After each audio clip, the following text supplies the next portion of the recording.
Assalamualaikum warahmatullahi wabarakatuh. Salam Om Swastiastu, Nama Budaya, salam kebajikan bagi kita semua.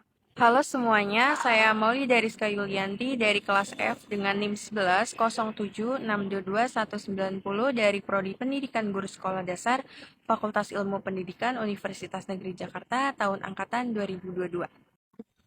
Nah, saya di sini akan memberikan opini dan pendapat mengenai tentang penegakan hak asasi manusia antara harapan dengan kenyataan, yang merupakan tugas pengganti dari ujian akhir semester dengan mata kuliah Pendidikan Pancasila yang diampu oleh Bapak dosen Dr. Otip Satibi Hidayat MPD. Jadi HAM sendiri itu merupakan singkatan dari hak asasi manusia yang tertanam dalam diri kita, yaitu manusia, bukan dari negara maupun dari pemerintah yang memberikannya.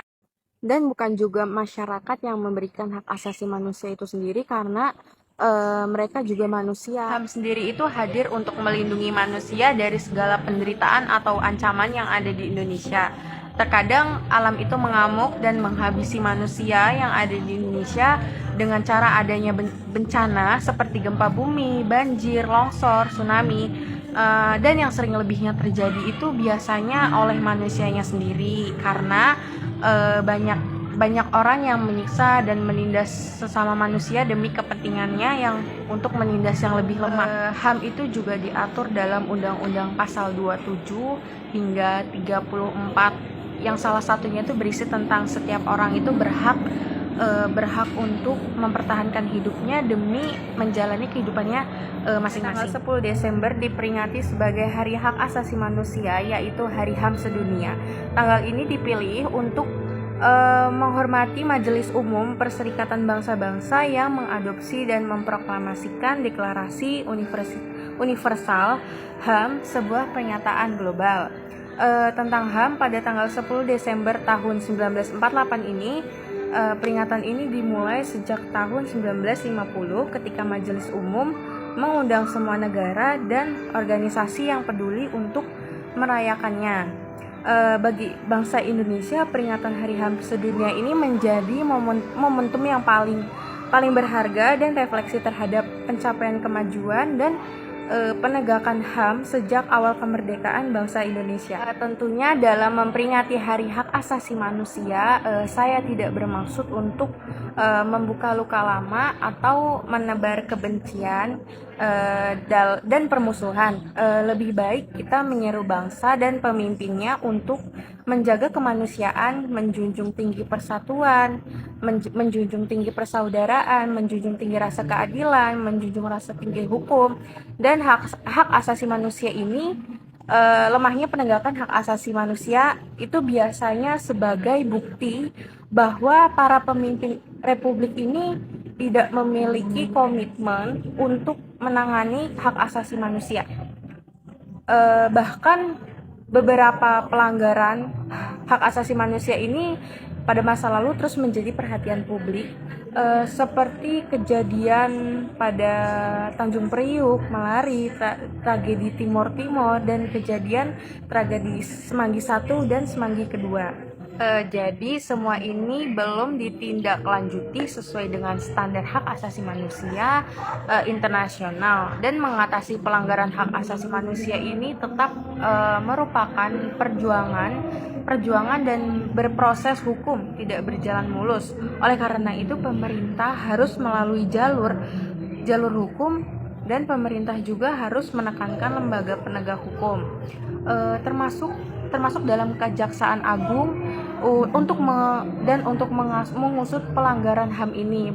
karena berat di masa lalu yang diduga terjadi secara sistematis. Jadi sejak awal para pendidik berusaha mendirikan negara Indonesia sebagai negara hukum yang mengenai amandemen ketiga yaitu UUD pada tahun 1945 pasal 1 ayat 3 yang menegaskan itu sebagai Indonesia harus menjadi negara hukum dan menurut aturan hukum seluruh kehidupan berbangsa dan kehidupan bernegara itu harus mengikuti aturan hukum dan mengikutinya semua, dan harus juga mampu melindungi hak asasi manusia dan persamaan di depan hukum, serta mampu mempromosikan penghormatan dan perlindungan hak asasi manusia ini atau disebut juga dengan HAM karena sebagian penting dari negara hukum yang demokratis.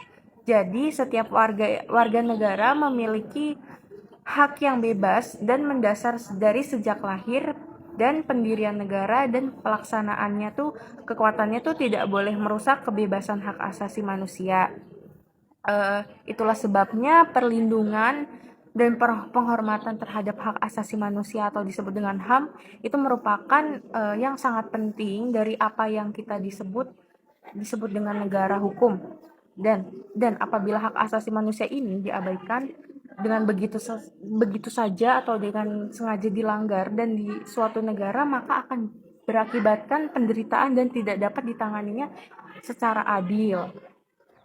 Jadi pada dasarnya itu pencantuman jaminan hak asasi manusia itu dalam dokumen tertulis seperti piagam, konstitusi, undang-undang dasar, dan jaminan hukum-hukum baru yang bersifat konseptual, sehingga masih membutuhkan implementasi praktis, namun dapat diakui bahwa jaminannya tertulis sangat berharga sebagai kesepakatan masyarakat untuk saling menghormati hak asasi manusia masing-masing, namun kenyataannya tidak selalu sesuai dengan yang seharusnya, dan penghormatan dan pengembangan hak asasi manusia itu didasarkan pada keseimbangan dinamis antara hak dan tanggung jawab. Hak itu mencakup semua bidang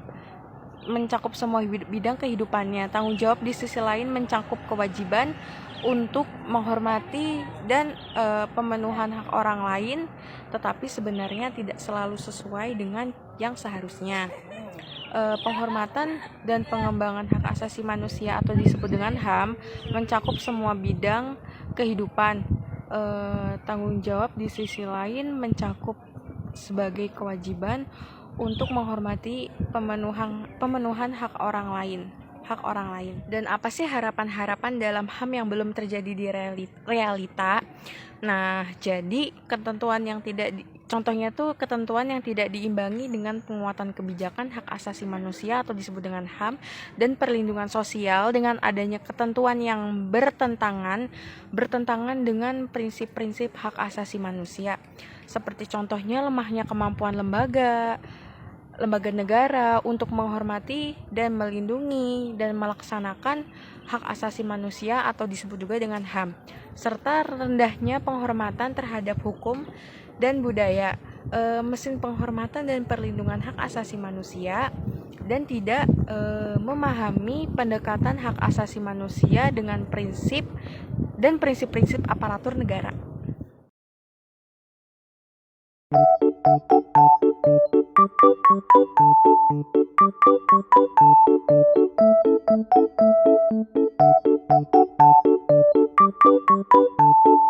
Sekian opini dari saya, semoga dapat memberikan banyak manfaat. Kurang lebihnya mohon maaf. Wassalamualaikum warahmatullahi wabarakatuh. Terima kasih.